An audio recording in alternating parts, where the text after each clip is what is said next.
मेरा नाम निशा है एंड जैसे कि आपने बताया इस बार मेरी 170वीं रैंक आई है। एंड मेरे father he is a government teacher and मेरी mother she is a home maker and I come from a village in Jhunjhunu district of Rajasthan. But जैसे कि हम रिज़ल्ट आते हैं तब भी देखते हैं कि गांव के बच्चे भी एंड जिन स्कूल्स को हम लो प्रोफाइल बोलते हैं उनके बच्चे भी निकालते हैं, हिंदी मीडियम वाले भी निकालते हैं। तो I think it depends on the will power of the person to dream about anything and to achieve it। अभी कुछ दिन पहले मुझे अपना क्लास 6 का रिपोर्ट कार्ड मिला था, तो उसमें there was this column कि what is your goal, तो उसमें I had mentioned that I want to become an IAS officer। सारे स्टूडेंट के दिमाग में चल रहा है कि यूपीएससी की प्रिपरेशन में कम से कम 18-19 घंटे देने चाहिए।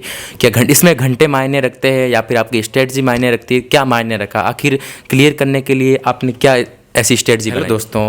दोस्तों जैसा कि आपको पता है कि मैं पिछले काफ़ी टाइम से आपके लिए यूपीएससी से रिलेटेड वीडियो लाता रहता हूँ। आज हमारे साथ निशा मैम है जिनका यूपीएससी में 170वीं रैंक के साथ अंतिम रूप से चयन हुआ है। आज हम इस वीडियो में कवर करने वाले हैं कि इनकी क्या क्या बुक लिस्ट थी, क्या टाइम टेबल था और क्या कोचिंग ज्वाइन की थी, ये गांव में रहकर प्रिपरेशन की या दिल्ली में रहकर प्रिपरेशन की, क्या यूपीएससी में दिल्ली में आना ज़रूरी हो जाता है। बहुत सारे डाउट्स जो आपके दिमाग में चल रहे हैं इस वीडियो में सारे डाउट्स क्लियर करेंगे। हेलो मैम, सबसे पहले आपको बहुत बहुत शुभकामनाएं। Thank you so much. Ma'am सबसे पहले आपका फैमिली बैकग्राउंड और शैक्षणिक पृष्ठभूमि के बारे में बताइए। मेरा नाम निशा है एंड जैसे कि आपने बताया इस बार मेरी 170वीं रैंक आई है। एंड मेरे father he is a government teacher and मेरी mother she is a home maker and I come from a village in Jhunjhunu district of Rajasthan. तो मेरी प्रारंभिक शिक्षा क्लास 12 तक का एजुकेशन है वो झुंझुनू डिस्ट्रिक्ट से ही हुआ है। उसके बाद में I moved on to Delhi में there is this college Delhi Technological University. वहाँ से मैंने इलेक्ट्रिकल इंजीनियरिंग से ग्रेजुएशन किया है एंड मेरा ग्रेजुएशन 2020 में पूरा हुआ था। मैम बहुत सारे स्टूडेंट्स के भ्रम में होता है कि जो टॉपर्स जो यूपीएससी क्लियर करते हैं कि वो एक बहुत बड़ी स्कूलों या टॉप स्कूलों से पढ़े होते हैं और उनकी जो पढ़ाई लिखाई एक अच्छी स्कूल से होती है। क्या ऐसा भी होता है? आपका कैसी थी स्कूल बैकग्राउंड?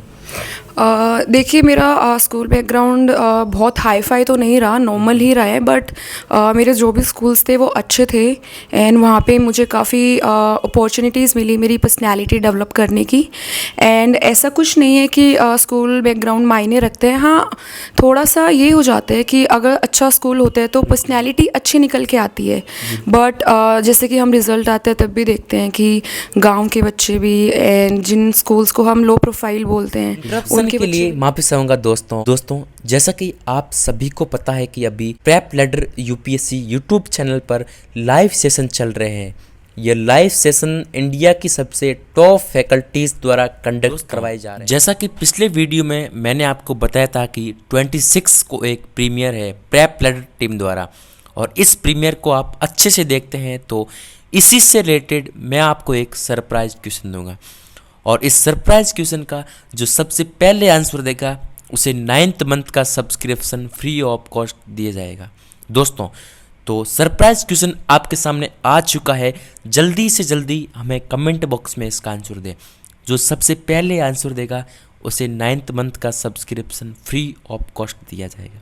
दोस्तों जिन स्टूडेंट्स को इसका आंसर नहीं आ रहा है घबराए नहीं, आज शाम को शरद त्रिपाठी सर का एक और प्रीमियर करवाया जा रहा है, तो इस प्रीमियर को देखना मिस मत करना, क्योंकि ये देखने से आप अपनी यूपीएससी की जर्नी को बहुत ही आसान बना सकते हैं। इसके अलावा दोस्तों एक छोटी सी विनती रहेगी कि prep ladder UPSC YouTube channel को सब्सक्राइब करना ना भूलें, क्योंकि यहाँ आपको बहुत सारे यूपीएससी से रिलेटेड मटेरियल्स मिलता रहेगा और इनके लिंक आपको डिस्क्रिप्शन में मिल जाएंगे और आप अपनी यूपीएससी की जर्नी को बहुत ही शानदार बना सकते हैं। धन्यवाद। निकालते हैं, हिंदी मीडियम वाले भी निकालते हैं। तो I think it depends on the will power of the person to dream about anything and to achieve it. Ma'am आपके दिमाग में कब से लग रहा था कि मुझे आखिर यूपीएससी की ओर मूव करना है और आखिर मुझे मतलब आईएएस बनना है? देखिए जैसे कि I also come from a rural background and rural backgrounds में थोड़ा सा आईएएस का को बहुत रिस्पेक्ट मिलता है। तो जैसे कि हम बेसिक तो सुनते ही रहते हैं कि आईएएस करके एक पोस्ट एग्जिस्ट करती है। ऑल्दो उस टाइम पे when I was a kid तो मुझे ये तो नहीं पता था कि क्या एग्ज़ाम्स होंगे, क्या क्या प्रोसेसेस होंगे, कैसे ये एग्ज़ाम क्लियर करते हैं। But I always dreamed about it and मेरा जब भी जैसे स्कूल्स में भी कभी पूछते थे कि what do you want to become, what is your goal, तो आई रिमेंबर अभी कुछ दिन पहले मुझे अपना क्लास 6 का रिपोर्ट कार्ड मिला था। तो उसमें देयर वाज दिस कॉलम कि व्हाट इज़ योर गोल, तो उसमें I had mention that I want to become an IAS officer. तो ये काफ़ी पहले से ही थी दिमाग में ये बात, बट एक्चुअल प्रिपरेशन तो जब मैं कॉलेज में आई तभी शुरू किया था। ओके मैम, कोई भी काम करने की अपन शुरुआत करते हैं ना, सबसे दिक्कत आती है शुरुआत में, हमेशा कोई काम करते दिक्कत आती है। लेकिन जब आपने प्रिपरेशन की तब आपको मटेरियल्स खोजने, कौन सी बुक लिस्ट पढ़नी चाहिए, आपको क्या टाइम टेबल रखना चाहिए, इसके बारे में बहुत सारी स्टूडेंट्स को पता नहीं है। तो आपने शुरुआत कैसे की, तो बता दिए। हाँ जी, नॉट ओनली यूपीएससी, कोई भी एग्ज़ाम अगर हमें करना है सबसे पहले तो हमें ये पूरा से 360 डिग्री एक उसका वो पूरा रिसर्च करना चाहिए कि हमें क्या करना है, उसका क्या सिलेबस है, उस सिलेबस को कवर करने के लिए क्या क्या बुक लिस्ट है। तो that is the first step. उसके बाद में हमें in fact this is the second step. First step में वी शुड बी श्योर कि whether we should try for this thing और नॉट, कि एक्चुअल में इंटरनली हमें फील होता है क्या कि हमें इस कोई भी टारगेट है उसको अचीव करना है या नहीं करना, वो करें। देन उसके पैटर्न को समझें एंड देन उसके प्रीवियस ईयर क्वेश्चन पेपर्स है उनको ढूंढें। अगर जानकारी में कोई है जिससे गाइडेंस मिल जाए तो वेल एंड गुड, अगर नहीं भी मिलती है तो आजकल तो ऑनलाइन इतने सारे रिसोर्सेज हैं जहाँ से हम फाइंड आउट कर सकते हैं। तो उसी तरीके से एक बार अगर हमने स्टार्ट कर दिया तो रास्ता अपने आप बनता जाता है। मैम, एक ईमानदारी से बात की जाए तो आपने इस यूपीएससी की प्रिपरेशन कब से स्टार्ट कर दी थी? अगर मैं बोलूँ कि मेरी फुल फ्लेजेड प्रिपरेशन एंड जो एक एक्चुअल में सीरियस जो तैयारी होती है, that I started in 2018 when I was in third year of my college. हाँ जी। ओके मैम, कॉलेज के बारे में, आपकी कॉलेज के 3 साल के एक्सपीरियंस बताइएगी। बहुत सारे कहते हैं कि आप कॉलेज में 3 साल अच्छे से एंजॉय करें और कॉलेज में कम पढ़ाई करें, देन उसके बाद थर्ड ईयर से आपको यूपीएससी की प्रिपरेशन कर देनी चाहिए। क्या ये भी सही है? आपको क्या लगा? एक्चुअली आई डोंट थिंक कि हमें अपने स्टडीज़ को कॉम्प्रोमाइज़ करना चाहिए। हाँ, we should have a balance जहाँ पे हम साथ साथ एंजॉय भी कर रहे हैं, बाकी एक्स्ट्रा करिकुलर एक्टिविटीज़ पे भी ध्यान दे रहे हैं, बट साइमल्टेनियसली हमें पढ़ाई को इग्नोर नहीं करना चाहिए। थोड़ा थोड़ा बेसिक ध्यान तो देना ही चाहिए। एंड अगर दिमाग में है कि कल को यूपीएससी करना है तो बेसिक जो सिलेबस है वो थोड़ा थोड़ा हम कवर कर सकते हैं ताकि लास्ट में एकदम से लोड ना आए। ओके मैम, अगर स्टैंडर्ड बुक्स की बात की जाए, अगर 12th के बाद में कोई प्रिपरेशन करना चाहता है कि मुझे यूपीएससी आखिर क्लियर करना है, तो स्टैंडर्ड बुक्स के बारे में थोड़ा आप बता दीजिए, कौन कौन सी बुक लिस्ट फॉलो करनी चाहिए? हाँ जी, तो मैं शुरू करती हूँ एंशिएंट इंडिया से, एंशिएंट हिस्ट्री। तो उसके लिए I refer to class 11th का तमिलनाडु का NCERT. Then there is one more book, RS. Sharma का बुक, तो उससे I made notes. whatever was missing in class 11th का तमिलनाडु एनसीईआरटी, वो सब मैंने वहाँ से लिया एंड उसके नोट्स बना लिए। So this was the only source for ancient India.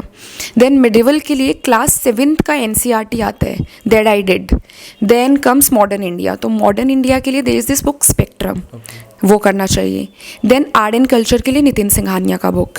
उसके बाद हम आते हैं पॉलिटी पे। तो पॉलिटी पे अगर इफ़ समवन इज़ बिगिनर तो स्टार्ट फ्रॉम क्लास 11th का एनसीईआरटी। देन उसके बाद में स्टैंडर्ड बुक जो है वो लक्ष्मीकांत बताते हैं, वो करना चाहिए। उसके बाद में इकोनॉमिक्स के लिए I refer to Shri Ram economic की booklet which is easily available in market. Then economic survey is very important. Budget की समरी भी देख लेनी चाहिए, दैट इज़ क्वाइट इम्पॉर्टेंट। उसके अलावा इन्वायरमेंट के लिए I actually Roman Saini sir का ऑनलाइन इन्वायरमेंट पे कोर्स अवेलेबल था, तो आई डिड दैट। उसके मैंने नोट्स बना लिए एंड वो किया। फिर उसके बाद साइंस एंड टेक के लिए, since I come from a science background, तो specifically I did not refer to any book. But अगर किसी को करना है तो मैंने कुछ दिन एक फॉलो किया था, रोमन सैनी सर का ही था, साइंस एंड टेक का, अनअकैडमी पे अवेलेबल है. बट एक्चुअली मुझे वो सब ईजी लग रहा था, तो आई did not follow that, but one can follow that. उसके अलावा ये सारे सब्जेक्ट्स करने के बाद में करंट अफेयर्स आते हैं, तो it also plays a very important role. उसके लिए आई फॉलोड विजन IAS का मंथली मैगजीन्स, उनको मैंने काफ़ी रिलीजियसली किया था. एंड उसके अलावा one more thing, there is this institute Civils Daily, so I subscribe to their current affair course, wherein वो वीकली कुछ 2-3 आवर्स का एक वीडियो बना के देते थे, जिसमें पूरा वीक के जो करंट अफेयर्स थे उनका एक्सप्लेनेशन रहता था. That I use to do. And on daily basis Civils Daily की ऐप पे ही फ्रीली अवेलेबल है करंट अफेयर्स, तो उसमें वो सारे इंपॉर्टेंट जो आर्टिकल्स होते हैं वो डाल देते हैं. That I use to do. उसके अलावा I did one more thing. So there is this site Insights on India, उस पर क्विजेज अवेलेबल होते हैं, स्टैटिक के भी एंड करंट के भी, 5 क्वेश्चंस पर टॉपिक, लाइक स्टैटिक के भी एंड करंट के भी.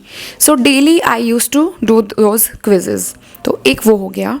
एंड लास्ट के टाइम पे I would say test series are very important. मैंने 2 टेस्ट सीरीज़ लगाई थी, विजन IAS की एंड इनसाइट्स ऑन इंडिया की, 4 prelims. And for mains I refer to Forum IAS का मेंस का test series. Yes. Ma'am, topper बताते हैं कि NCERT इसमें एक बहुत बड़ा रोल प्ले करती है UPSC में. तो बहुत सारे मतलब अभी प्रिपरेशन करने आए हैं, उनको लग रहा है कि ओल्ड NCERT पढ़ूँ या न्यू NCERT पढ़ूँ. 6 से 12th के लिए बहुत सारी NCERT, कौन सी पढ़नी चाहिए, सिलेक्ट कैसे करें, ये मतलब उनके दिमाग में अभी इनका ऐसा लग रहा है कि को क्या करना चाहिए इस समय, ऐसे वक्त. तो आप क्या सजेशन देना चाहेंगे? If you ask me for my suggestion, then I would say choose any book which you feel like reading, be it old or be it new. उसको पढ़िए. फिर क्या करिए, प्रीवियस ईयर क्वेश्चन पेपर्स को go through करिए, उनको देखिए. अगर आपको लगता है कि स्टैटिक के जो भी क्वेश्चन हैं वो आपने जो पढ़ा है उससे आप आंसर कर पा रहे हैं, देन वेल एंड गुड. तो you do not need to change your source again and again. फिर उसी पे स्टिक करिए. अगर आपको लगता है कि आपका कुछ मिस हो गया है तो specifically make notes for that topic and again stick to those books. तो जो भी बुक आप उठाएं एक बार, बस उन्हीं पे स्टिक अराउंड करिए एंड ज़्यादा सोर्सेज के पीछे मत भागिए एंड उन्हीं को करिए. हाँ जी. 6 to लेकर 12 तक सारी बुक्स पढ़नी चाहिए या फिर सेलेक्टिव पढ़नी चाहिए? इसमें ऐसा कर सकते हैं, अगर कोई सब्जेक्ट बहुत ही वीक लग रहा है, जैसे कि मैंने जब शुरू किया था तो ज्योग्राफी में I read all the books from class 6 to 10th. So actually मुझे थोड़ा वीक लग रहा था मेरा ज्योग्राफी. बट अगर किसी को लगता है कि उनका ज्योग्राफी ठीक है तो they should go for 11th-12th class का NCERT for geography. And there's one more book, GC Leong, that's a reference book. तो सिलेक्टिवली उसकी भी पढ़ाई करी जा सकती है. आई think that much is more than sufficient for geography. And likewise बाकी सब्जेक्ट्स में भी जैसे मुझे पॉलिटी समझने में काफ़ी मुश्किल आई लक्ष्मीकांत में, so that's why I refer to class 11th NCERT for polity. उसके बाद में मेरा बेस क्लियर हो गया and then I started reading Laxmikanth. तो जहाँ भी आपको टफ लगे उसमें you can go for class 6th और लाइकवाइज उनकी किताबें. ओके. बहुत सारे स्टूडेंट के दिमाग में चल रहा है कि UPSC की प्रिपरेशन में कम से कम 18-19 घंटे देने चाहिए. क्या इसमें घंटे मायने रखते हैं या फिर आपकी स्ट्रेटजी मायने रखती है? क्या मायने रखा? आखिर क्लियर करने के लिए आपने क्या ऐसी स्ट्रेटजी बनाई? आई थिंक सबसे पहले तो कॉन्फिडेंस, खुद पे कॉन्फिडेंस कि हम कर सकते हैं. And lows and downs and difficulties आएंगी बट उनसे ओवरकम करना है. तो this is the thing which keeps you going throughout the preparation of this journey. तो this is very important. Secondly strategy is very important. हमारे पास एक strategy होगी, एक क्लियर रोड मैप होगा, तो हमें पता होगा कि हम कितना टारगेट्स अचीव कर रहे हैं, कितना रहता है, कितना और करना है. So strategy becomes important for that.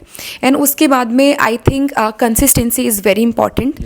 सो बेशक आप कम पढ़ें, आप चाहे 5 घंटे पढ़ें या 4 घंटे पढ़ें, बट रेगुलर बेसिस पे पढ़ाई कराएं. That is very important. And इसको अगर हम 1-1.5-2 साल तक कर लेते हैं तो आई थिंक हम अपने गोल के काफ़ी नज़दीक पहुंच जाते हैं. मैम, आपका शॉर्टली टाइम टेबल बता दो मॉर्निंग से लेकर लेट नाइट तक. हाँ जी. तो एक्चुअली एग्ज़ाम से जब 1 साल ही रहता था so I try to sleep for around 7 hours. ये रेगुलर कंटिन्यूटी का स्लीप था. उसके अलावा सपोज़ मेरा होता था कि अगर सुबह मॉर्निंग में जल्दी उठते हैं तो I can wake up early in the morning. तो जैसे मैं 4 बजे उठती थी, 4 बजे उठी, 4 बजे से लेके 8 बजे तक एक शिफ्ट निकाला पढ़ाई का. तो मान सकते हैं कि 3 to 3.5 hours अच्छे क्वालिटी आवर्स निकल गए. उसके बाद में थोड़ा ब्रेक लिया, देन अगेन थोड़ा जैसे कि 2 घंटे पढ़ लिया. सो आई वुड से कि rather than studying for an entire day, इसको चंक्स में ब्रेक कर लीजिए कि 3 घंटे पढ़ लिए, 2 घंटे पढ़ लिए या 4 घंटे की सिटिंग्स निकाल ली. ये सब सिटिंग्स निकाल लेना. तो मैं यही करती थी, 4 की निकाली, ब्रेक लिया, फिर 2 की निकाल ली, फिर अगेन ब्रेक लिया, फिर 2 की निकाल ली.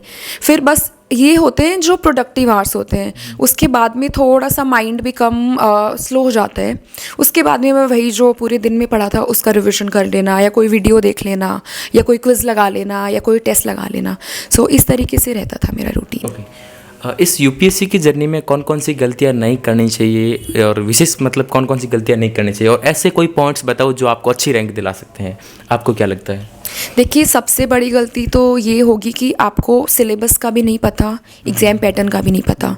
तो वो तो बहुत ही बड़ा ब्लंडर हो जाएगा. सेकेंडली, फिर हमने ज़्यादा सोर्सेज के पीछे नहीं भागना है, वो भी नहीं करना है. तो काफ़ी एक्सपीरियंस क्या करते हैं कि वो बस किताबें खरीदते रहते हैं सेम सब्जेक्ट की, एंड रिविजन एक का भी नहीं हो पाता. तो आई वुड से कि limited resources is the key. Do not run after an number of resources. Then thirdly, थोड़ा सा I think seriousness is also important. तो मैं ये नहीं बोलूँगी कि पूरा एकदम बाकी दुनिया भूल ही जाए और सिर्फ पढ़ाई करें, बट थोड़ा सा लाइक एक बैलेंस होना चाहिए और थोड़ा सा प्रायोरिटीज़ देनी चाहिए पढ़ाई को. ये करना चाहिए. And I think everybody should keep their strategy as simple as possible. And जितनी ज़्यादा आपकी स्ट्रेटजी सिंपल होगी उतनी अच्छी रैंक लाने के चांसेस होंगे, एंड उतने ही कम अटेम्प्ट्स में आप निकाल सकते हैं. That I think that happens, and I think it worked for me because I cleared in the first attempt, and I also got a decent rank. And also I did not join specifically any coaching institute, not even for optional. तो मैं वही बोलूँगी कि बस खुद पे भरोसा रखिए, एंड जो भी सोर्सेज सेलेक्ट करें बस उसको करते रहिए. ओके, थैंक यू मैम, आपने टाइम दिया, इसके लिए बहुत बहुत धन्यवाद. दोस्तों, आशा करते हैं कि ये वीडियो पसंद आए. अगर वीडियो पसंद आए तो हमारे वीडियो को लाइक और चैनल को सब्सक्राइब करना ना भूलें.